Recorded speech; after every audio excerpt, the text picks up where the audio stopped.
Assalamualaikum warahmatullahi wabarakatuh. Sebelumnya perkenalkan nama saya Nayat Fajar Adi Cendra dari Universitas Negeri Surabaya.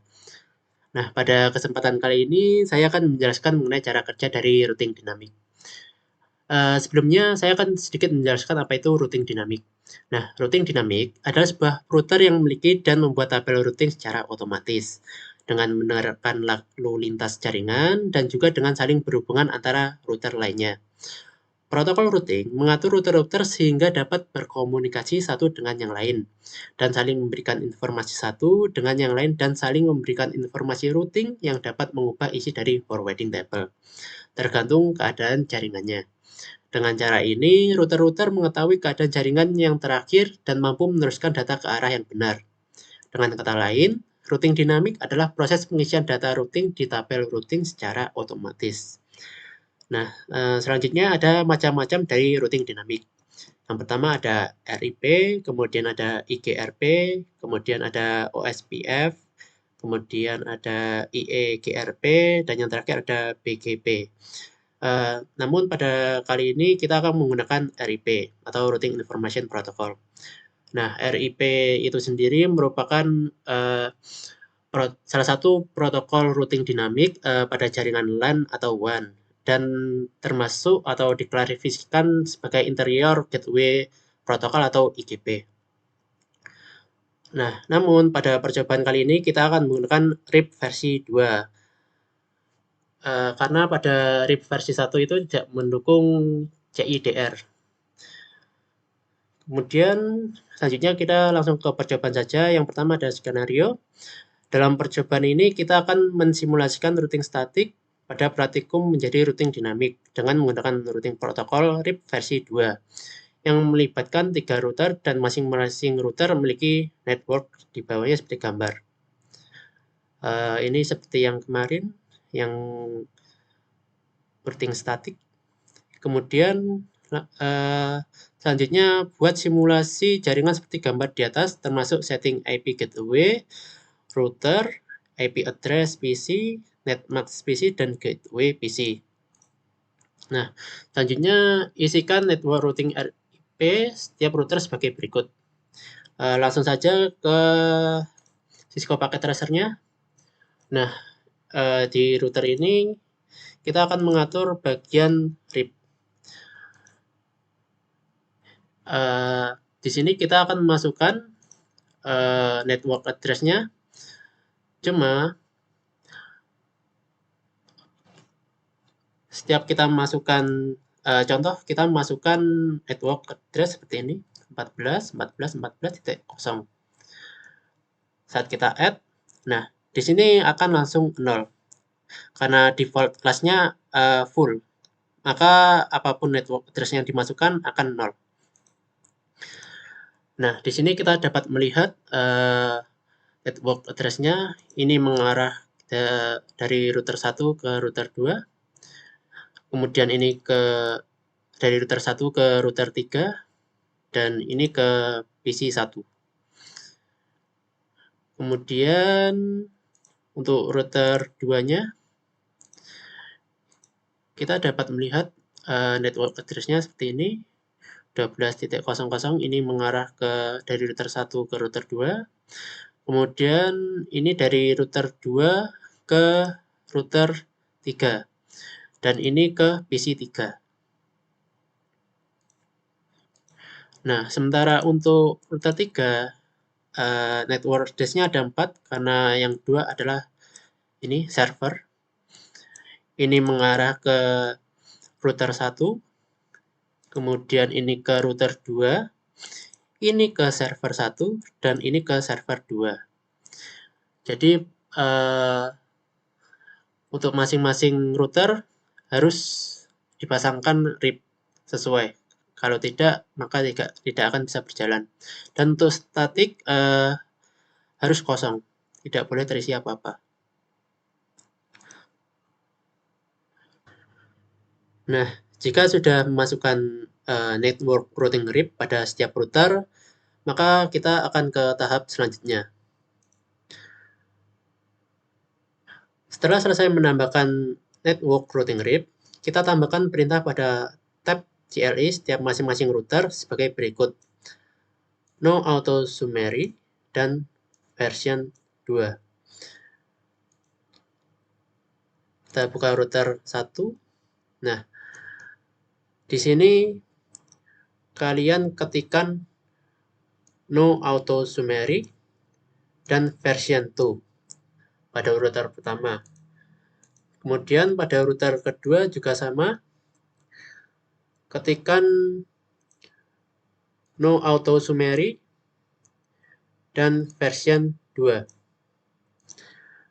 Maupun untuk router yang ketiga, kalian juga ketikkan no auto summary dan version 2. Kemudian agar supaya konfigurasi kita tersimpan, maka kita harus menyimpan settingan masing-masing router tersebut dengan masuk ke menu tab config, global, setting, kemudian save. Nah, jika sudah mengetikkan perintah no auto summary dan version 2, kalian masuk ke bagian config, kemudian ke setting, kemudian ketik save. Nah, jika sudah, lanjut ke bagian router 2, setting, kemudian klikkan save. Maupun untuk router ketiga juga sama. Kalian masuk ke bagian config, kemudian setting, dan klik save. Jika sudah, untuk merestart dan meload seluruh konfigurasi device, maka tekan tombol power cycle device Alt plus S. Nah, jika sudah, maka selanjutnya kalian klik saja ini tombol power cycle device-nya. Nah, tunggu berapa saat sampai hijau kembali.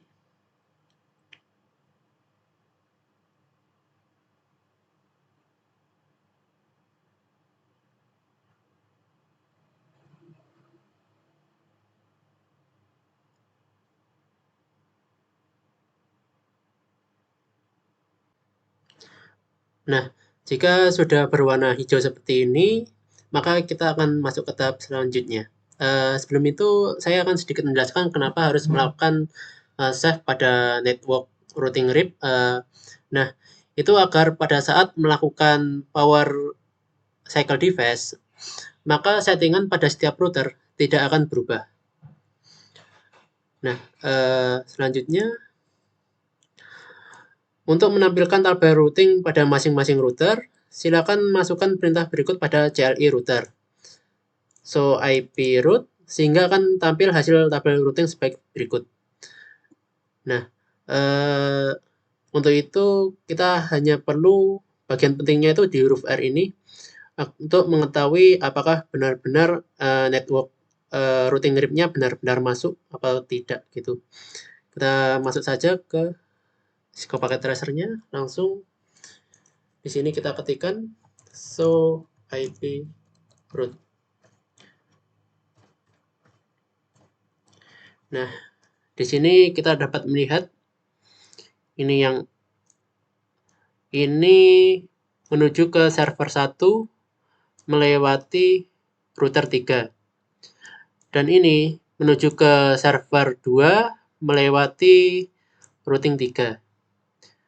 Dan ini menuju ke PC 3 melewati router 2. Selanjutnya kita ketikkan show IP route.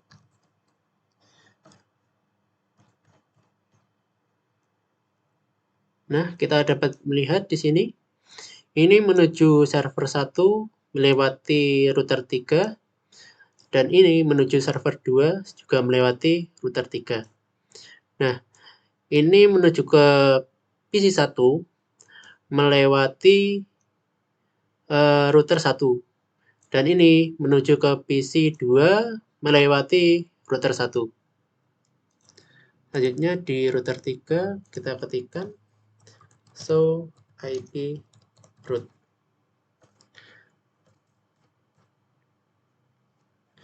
Nah, kita dapat melihat di sini Eh, ini menuju PC1 melewati router 1. Dan ini menuju ke PC2 melewati router 1. Dan yang terakhir menuju PC3 melewati router 2. Nah, selanjutnya pindahkan mode ke simulasi, lalu buat skenario seperti berikut. Edit filter event leads IPv4 ICMP. Kirimkan paket simpel PDU dari PC1 ke PC2, lalu amati jalannya PDU ICMP-nya. Kita langsung saja masuk ke mode simulation ini, kemudian di filter, kita pilih yang ICMP saja. Dari PC1 ke PC2. Kita lihat.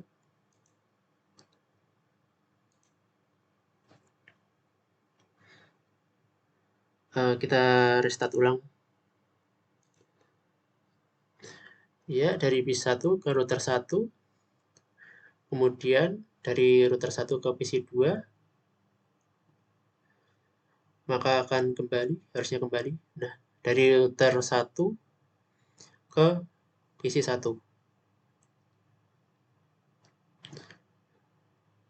Baik, berhasil. Selanjutnya, kirimkan paket simpel PDU dari PC1 ke PC3, lalu amati jalannya PDU SCMP-nya. Kita lihat dari PC1 ke PC3. Kita jalankan. Baik, dari PC1 ke router 1. Kemudian harusnya ke router 2. Ya, ke router 2. Kita restart dulu. Dari PC1 ke router 1. Selanjutnya ke router 2. Kemudian ke PC3 harusnya. Nah, kita lihat apakah kembali. Oke, kembali dari PC3 ke router 2. Kemudian ke router 1. Dan ke PC1. Oke, berhasil. Kita lihat yang selanjutnya. Kirimkan paket simpel PDU dari PC1 ke server 1. Lalu amati jalannya PDU CMP-nya. Oke, dari PC1 ke server 1. Nah, kita lihat. Baik, dari PC1 ke router 1. Kemudian ke router 3. Kita reset dulu. Kita lihat lagi. Ke router 1. Kemudian lanjut ke router 3. Kemudian ke server 1 harusnya. Ya. Kita lihat apakah kembali lagi. Baik, kembali dari server 1 ke router 3. Kemudian ke router 1 harusnya. Dan yang terakhir ke PC1. Nah, berhasil. Kita lihat perintah selanjutnya. Kirimkan paket simpel PDU dari PC1 ke server 2. Lalu amati jalannya PDU SCMP-nya. Kita lihat.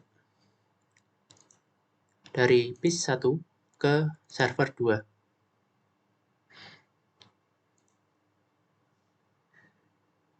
Ke router 1. Kemudian selanjutnya ke router 3. Baik, kita ulangi. Dari PC1 ke router 1.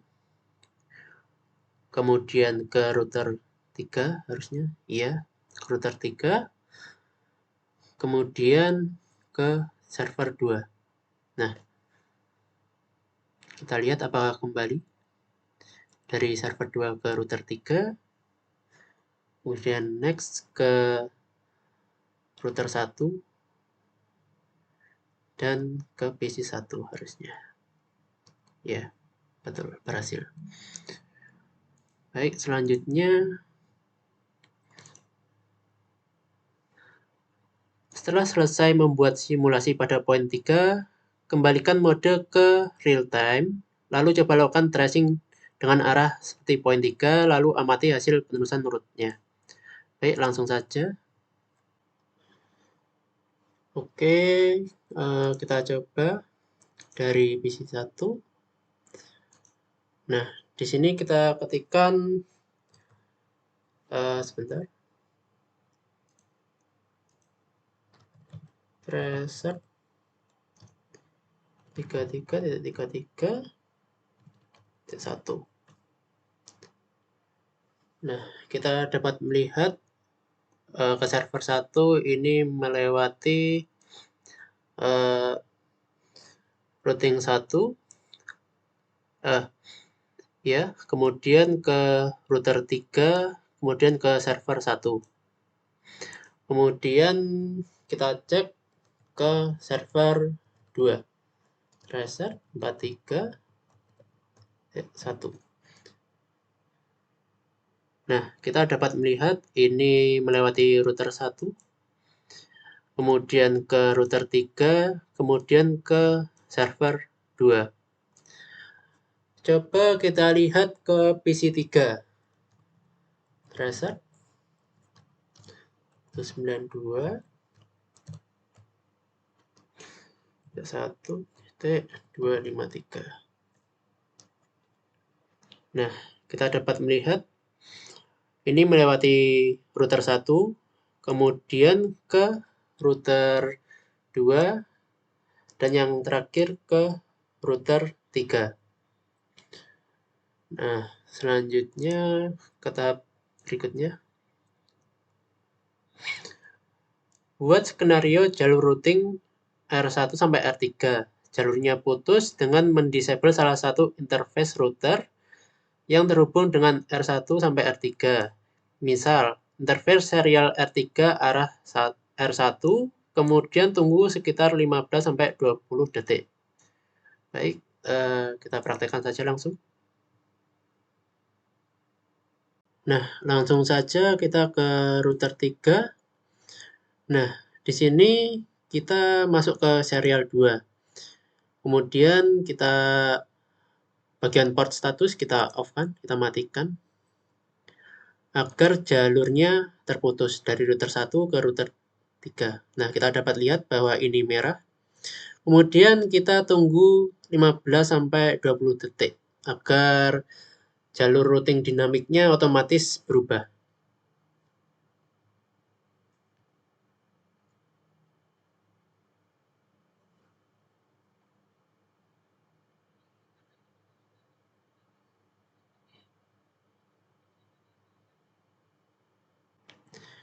Nah, jika sudah, kita langsung saja ke simulasi. Tapi sebelumnya kan saya jelaskan sedikit. Tadi kan defaultnya dari PC1 menuju ke server 1 itu melewati router 1, router 3, kemudian ke server 1. Maupun ke server 2 dari PC1, router 1, router 3, kemudian ke server 2. Nah, karena ini routing dinamik, dan jalur dari router 1 dan router 3 sudah diputus, harusnya jalurnya akan berubah. Baik ke server 1 itu melewati PC1, kemudian router 1, router 2 ke server 1. Maupun ke server 2 dari PC1, router 1, router 2, kemudian ke server 2. Coba kita simulasikan langsung saja. Sebentar. Nah, di edit filternya ini kita centang saja yang ICMP-nya saja ini. Kita coba IP1 ke server 1. Nah,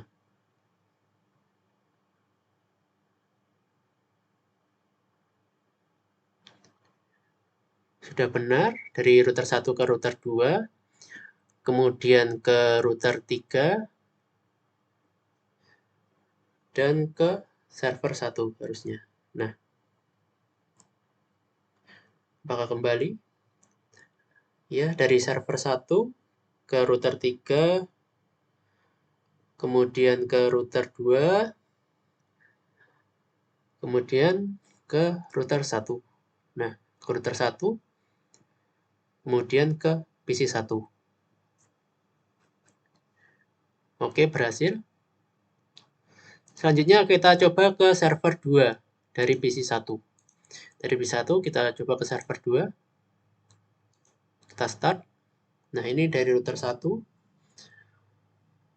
Next, ke router 2. Kemudian ke router 3 harusnya. Ya, ke router 3. Kemudian ke server 2. Nah, selanjutnya dari server kembali ke router 3. Next, selanjutnya ke router 2. Kemudian ke router 1 dan ke PC 1. Harusnya seperti itu. Nah,